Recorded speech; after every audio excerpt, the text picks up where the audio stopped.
Hello students, we're going to go ahead and continue with what we're working on and start at page 40 in the text, The Rag and Bone Shop.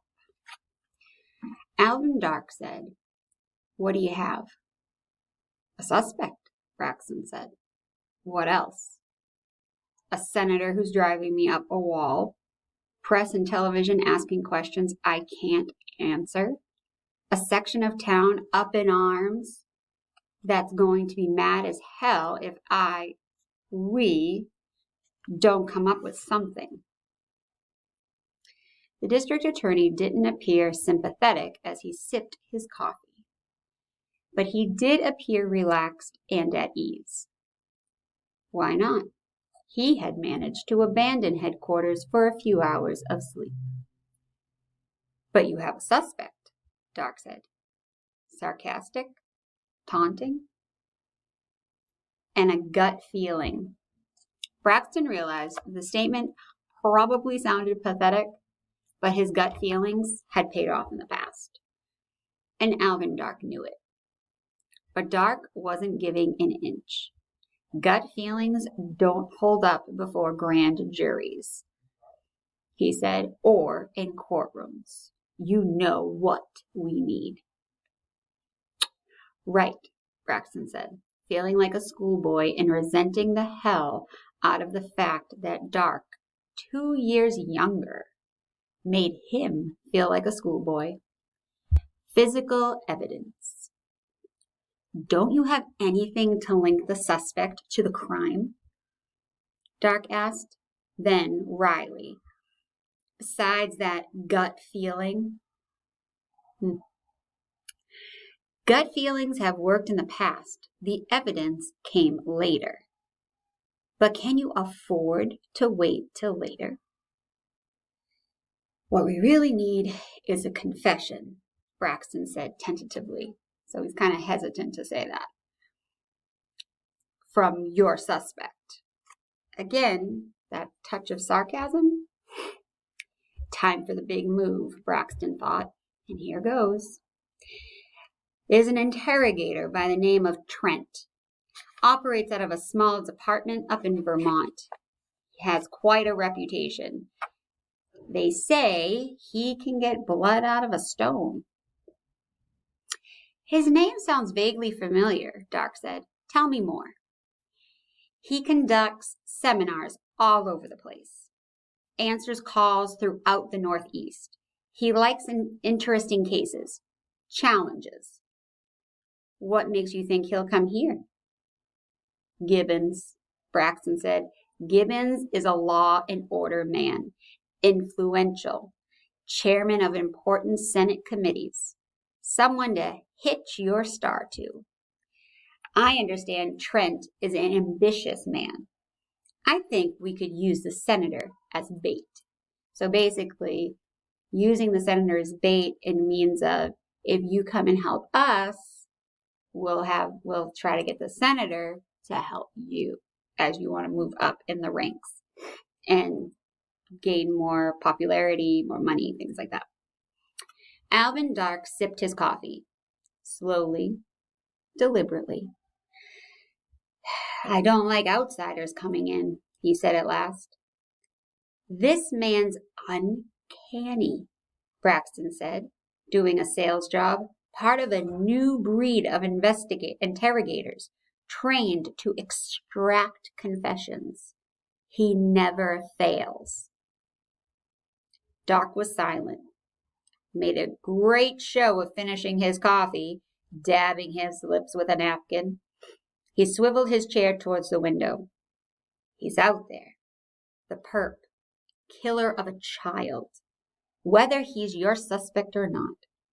That's what bothers me. Having a killer out there." "It bothers me too," Braxton said, covering his mouth, trying to resist his desperate yawn. Alvin Dark cracked his knuckles on the table. He liked to think of himself as a man of action. "Okay, call him." Command in his voice, as if Braxton were an underling, like beneath him. "Fine," Braxton said, overlooking the district attorney's superior attitude. The important thing was getting Trent here, not engaging Alvin Dark in a battle of egos. He wanted to turn Trent loose on the boy, get him to admit his guilt. The prospect was almost as sweet as the thought of a good night's sleep. Trent received the call from Detective Lieutenant George Braxton moments after he had obtained a confession of murder from Adolph Califer, a respected broker who finally admitted that he had strangled his next-door neighbor with whom he had been carrying on an illicit affair. Califer had been brilliant during the questioning, parrying Trent's questions with questions of his own or with answers that were not really answers. He had managed to avoid Trent's verbal traps and seemed to take pleasure in it, as if an entertaining game was in process. At times, he not only anticipated the questions, but answered them eagerly. So certain was he of his defenses, so confident of his replies. For a moment or two, Trent had wondered whether Califer would be his first failure. He thought of the reactions of the other cops and detectives in the department who'd be happy to see him fail. The Highgate Police Department was small, with a roster of only 10 full-time officers in charge of a Vermont town near the Canadian border, so very north. Trent knew that he was the object of resentment by the other cops, so none of the cops like him. They just don't want to give him the time of day. He had never fit the mold from the beginning. Trent had quit college and the pursuit of a degree in psychology to fulfill a childhood dream, becoming a cop. He had continued taking courses as he went from beat cop to the detective squad. So beat cop is more of a street cop. And in a career that wasn't spectacular, but was nevertheless successful, particularly in the questioning of witnesses and suspects.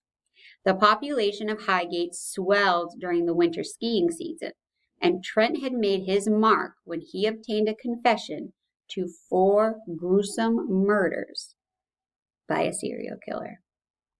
The resulting headlines had established Trent's reputation. He found himself on call from other departments. He polished his techniques, studied all kinds of interrogative methods, and ultimately developed his own system. He conducted occasional seminars and envisioned breaking away entirely from police work and the unending litany of confessions. He was aware that he was waiting for the right case to come along. So he's waiting just for the right moment to be able to kind of go off on his own and just do his own thing. Meanwhile, there was Califer. Focusing on him, Trent began to tire of the cat and mouse moves. He had an ace up his sleeve, but the trick was to play it at the right time, to be patient, to await the proper moment. So he allowed Califer to conduct his game of interrogative hide and seek. Interrogations called for flexibility and subtlety within the rules and regulations that Trent had developed. And at times, a waiting game had to be played with patience as the watchword. Whatever weapons Trent had at his disposal had to be brought into play when it was psychologically right. The weapons, of course, consisted of information that the subject didn't know Trent possessed, or, more often, knowledge of the subject that Trent had detected during the questioning himself. At a moment when Califer was off guard and thus vulnerable, Trent made the decisive move. "What's your daughter's name?" he asked quite innocently, almost casually. Stunned, Califer turned away, averting his eyes for the first time during the interrogation. When he looked at Trent again, he couldn't disguise his astonishment. Trent saw Califer's defenses begin to crumble. "She's dead," Califer said, voice flat with resignation, shoulders slumping, chin dropping to his chest. "I know," Trent said, making his voice soothing and sympathetic. One of the many voices he employed during his confrontations with suspects. "She was only 5 when she died," Califer said, voice breaking now, so he's getting very emotional. Trent had not only waited for the proper moment to spring the question, but had attacked Califer from the inside, not the outside, touching the one vital spot where Califer was vulnerable. 10 minutes later, Califer confessed. And 5 minutes after that, Trent received the call from Detective Lieutenant George Braxton.